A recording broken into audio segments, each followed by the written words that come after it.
ನನ್ ಮದ್ವೆ ಆಗೋ ಹುಡುಗ ಪಬ್ಜಿ ಲವರ್ ಆಗಿರ್ಬೇಕು. ಯಾಕಂದ್ರೆ ನನ್ ಗೇಮ್ ಆಡಕ್ಕೆ ನಂಗೆ ತುಂಬಾ ಇಷ್ಟ ಅದಕ್ಕೆ. ಪಬ್ಜಿ ಲವರ್ ಅನ್ನಬೇಕು, ಕಬಡ್ಡಿ ಲವರ್ನ ಅರಿಸ್ಕೊಬೇಕು. ಹ್ಯಾಂಗಲ್ ಕರೆಸ್ತಾನೆ ನಿನ್ನ. ಇವಾಗ ಗೊತ್ತಾಗ್ತೈತೆ ಏನಂತ ಸ್ಟೂಡೆಂಟ್ ಪವರ್ ಏನಂತ. ನೀನ್ ಸ್ಟೂಡೆಂಟೇ ಅಲ್ವಲ್ಲ, ಹೆಂಗ್ ಗೊತ್ತಾಯ್ತು? ನೀಟ್ ಎಕ್ಸಾಮ್ ಇಂದ ಎಷ್ಟು ಸ್ಟೂಡೆಂಟ್ ಇರೋದು, ಎಷ್ಟು ಸ್ಟೂಡೆಂಟ್ ಡ್ಯಾಮೇಜ್ ಆಗಿ. ನೀಟ್ ಎಕ್ಸಾಮ್ ಸಲುವಾಗಿ ಆಗಿಲ್ಲ, ಅದು ಬಿಕ್ಕುಲ್ದುಲ್ಲೆ. ನೀಟ್ ಎಕ್ಸಾಮ್ ಪೇಪರ್ ಲೀಕ್ ಆಗಿರೋ ಸಲುವಾಗಿ ಆಗಿರೋದ. ನೀಟ್ ಎಕ್ಸಾಮ್ ಮೀನಿಂಗ್ ಗೊತ್ತೈತೇನಿಲ್ಲ ನಿನಗೆ? ಫುಲ್ ಫಾರ್ಮ್ ಅಂತಾರಲ್ಲ ಅದರ ಗೊತ್ತೈತೇನ? ಸೊ ಎಲ್ಲರಿಗೂ ಒಳ್ಳೇದಾಗ್ಲಿ, ರೀ ಎಕ್ಸಾಮ್ ಬರ್ಲಿ ನಮ್ ಸ್ಟೂಡೆಂಟ್ಗಳಿಗೆ. ಯಾರ್ಯಾರು ನಮ್ ಸ್ಟೂಡೆಂಟ್ ಮೋಸ ಆಗಿದೆ, ರೀ ಎಕ್ಸಾಮ್ ಆಗ್ಲಿ ನಿನ್ ಸ್ಟೂಡೆಂಟ್ಗೆ. ನೀನ್ ದೊಡ್ಡ ಕರ್ನಾಟಕದ ಕಾನ್ಸರ್, ಅವ್ರು ನಿನ್ ಸ್ಟೂಡೆಂಟ್ ರೀ ಎಕ್ಸಾಮ್ ಆಗ್ಲಿ. ಲೇ ರೀ ಎಕ್ಸಾಮ್ ಆಗಿ ಆಲ್ರೆಡಿ ಎಕ್ಸಾಮ್ ಬರ್ದು ರಿಸಲ್ಟ್ ಬಂದು ಎಲ್ಲ ಒಯ್ಕೆಂತ ಹೋಗಿ ಎಲ್ಲರೂ ಡಾಕ್ಟರ್ ಆಗಿರ್ಲಿ, ಇನ್ನು ಬಿಡವಲ್ಲ ಇದನ್ನ. ಮಾಮನ್ ಪಿಂಡ. ಎಲ್ಲಾ ಜಾಗದಲ್ಲಿ ಪಬ್ಲಿಸಿಟಿ ಸಿಗ್ತೈತೆ, ಫ್ರೇಮ್ ಸಿಗ್ತೈತೆ. ಫ್ರೇಮ್ ಅಲ್ಲಲೇ ಅದು, ಬಟ್ ಫೇಮ್ ಅಂತಾರ ಅದಕ್ಕ. ಫ್ರೇಮ್ ಸಿಗ್ತತಿ, ಫೋಟೋ ಸಿಗ್ತತಿ, ಎಲ್ಲ ಸಿಗ್ತೈತೋ. ಅದಕ್ಕೊಂದು ಹೂವಿನಾರ ಹಾಕಿ ತಿಥಿನಿ ಸಿಗ್ತತಿ, ತಿಥಿ ಮಾಡ್ಬಿಡ್ತೀನಿ ಅಂದ. ಏನು ಮೂವಿ ಕೇಳಿ ಮೂವಿ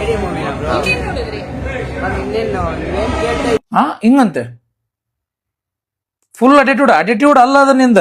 ಸಸ್ತ ನಶೆ ಅಂತಾರ ಅದಕ್ಕೆ. ಅಲ್ಪನ್ಗೆ ಐಶ್ವರ್ಯ ಬಂದ್ರೆ ಅರ್ಧ ರಾತ್ರಿಲಿ ಕೊಡೆ ಹಿಡ್ದಂತೆ.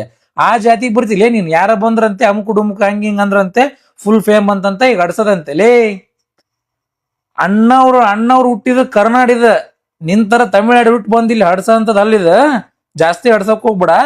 ನಿನ್ ಜನ ಯಾರ ಮೇಲೆ ತೊಗೊಂಡೋಗಿರೋಡು ಅವರೆಲ್ಲ ಕೆಳಗ್ ತಮ್ಮಂದ್ ಇಟ್ಟರ ಮುಗುಳು ಮುಚ್ಚಿಗೆ ನಡಿ. 7 ಮೀಟರ್ ಕುಡಿದಾರ ಅನ್ನೋದು ನಾನು 2 ಮಾತು ಮುಗಿದು ಅಂತ ಹೇಳಿದ್ಬಿಡಿ.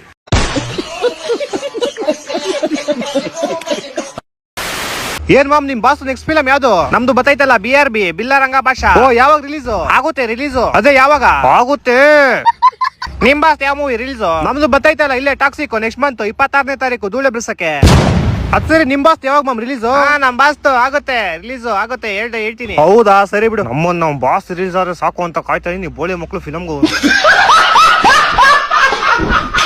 ಅದ್ ಸರಿ, ಹೆಂಗೈತ್ ಮಾಮ್ ನಿಂದು ಕೆಲ್ಸ? ಅಯ್ಯೋ ಏನ್ ಕೇಳ್ತೀಯ, 25,000 ಸಂಬಳ, 4 ತಿಂಗಳಿಗೆ 1 ಲಕ್ಷ ಮಾಡೋಣ ಅಂತ ಹೋದೆ. ಅಕ್ಕನ್ 2 ವರ್ಷ ಆಯ್ತು, 25,000 ಮಾಡಕ್ಕಾಗಿಲ್ಲ ಇನ್ನು. ಇವಾಗೆಲ್ಲ ಏನ್ ಮಾಮ್ ಟೂ ಪೇಸ್ಟ್ ಅಲ್ಲಿ ತುಳಸಿ, ಲವಂಗ, ಶುಂಠಿ, ಅರ್ಶನ, ನಿಂಬೆಣ್ಣೆಲ್ಲ ಬತ್ತೈತೆ. ಅವನ ಅಜ್ಜಿ ಅಲ್ಲು ಜೊತೆ ಬಾಯಲ್ಲಿ ಅಡ್ಗೆ ಮಾಡೋದ ಅಂತಾನೆ ಗೊತ್ತಾಯ್ತಿಲ್ಲ.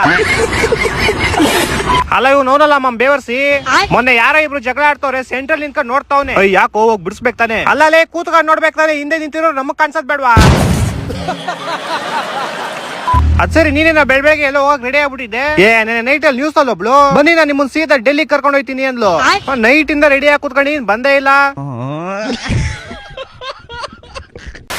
ಅವ್ನ್ ಮಕ್ಕಳು ನೋಡ್ಕೊಳಕ್ ಆಗಲ್ಲ ಅಂತಂದ್ರೆ ನನ್ಗೆ ಬಿಡ್ಲಿಕ್ಕೆ ಕಷ್ಟನೋ ಸುಖನೋ ನನ್ ಕೂಲಿನೋ ಏನೋ ಒಂದು ಮಾಡಿ ನನ್ ಕೆಲ್ಸ ನಾನ್ ಮಾಡಿ ನನ್ ಮಕ್ಕಳು ನಾನ್ ಸಾಕ್ತೀನಿ. ಇದೇನಪ್ಪ ಇದು ಮಹದಾಶ್ಚರ್ಯ. ಮೊದ್ಲೆಲ್ಲ ಅಕ್ಕ ನನಗ್ ಮಕ್ಕಳು ಬೇಡ, ಗಂಡನೂ ಬೇಡ, ಮಿರಿಂಡ ಒಂದಿದ್ರೆ ಸಾಕು ಅಂತಿದ್ಲು. ಈಗ ಮಕ್ಳಿಗೋಸ್ಕರ ಕೂಲಿ ನಾಲಿ ಮಾಡ್ತೀನಿ ಅಂತ ಅವಳಲ್ಲ. ನಾನ್ ಸತ್ರು ಇದ್ರ ನಂಬೋದಿಲ್ಲ. ಅಕ್ಕ ನೀನು ಫಾರಂ ಕೋಳಿ, ನೀನ್ ಕೈಲಾಗಕ್ಕಿಲ್ಲ ಕೂಲಿ, ನಿಂದೇನಿದ್ರು ಬರೀ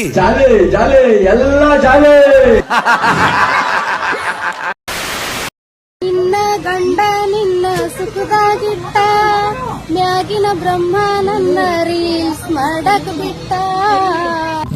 ಅಕ್ಕ, ಇದೇ ಖುಷಿಗೆ ಮುಂದೆ ಒಂದ್ ಬಿಲ್ಡಿಂಗ್ ಇರಬೇಕು. ಆ ಬಿಲ್ಡಿಂಗ್ ಮೇಲೆ ಹತ್ತಿ ಬಿದ್ಬಿಡು, ಇನ್ನೂ ಖುಷಿ ಆಗತ್ತೆ.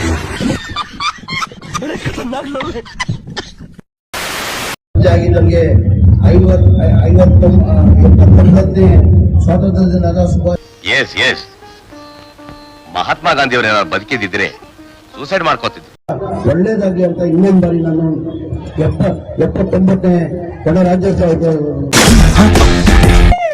ತೆಗೆದು ಬಿಟ್ಟು ಅಂದ್ರೆ ಕೊಲೆ ಮಾಡ್ಬಿಡ್ತೀನಿ ಅಷ್ಟೇ. ನೀನ್ ಕೇಳ್ದ 79ನೇ ಸ್ವಾತಂತ್ರ್ಯ ದಿನದ ನಿಮ್ಮನ್ನು ಕೊಂದ್ರೆ ಕೇಸಾಡಿದ್ದೆ. 79ನೇ ಗಣರಾಜ್ಯೋತ್ಸವ. ಇವ್ನ ಯಾವನ ಸೆಡೆ ನನ್ ಮಗ. 79ನೇ ಸ್ವಾತಂತ್ರ್ಯ ದಿನದ ಶುಭಾಶಯನ ಕೂಡಿ ನನ್ನ ಮಾತು ಮುಗಿಸ್ತೀನಿ. ಜೈ ಹಿಂದ್, ಜೈ ಕರ್ನಾಟಕ.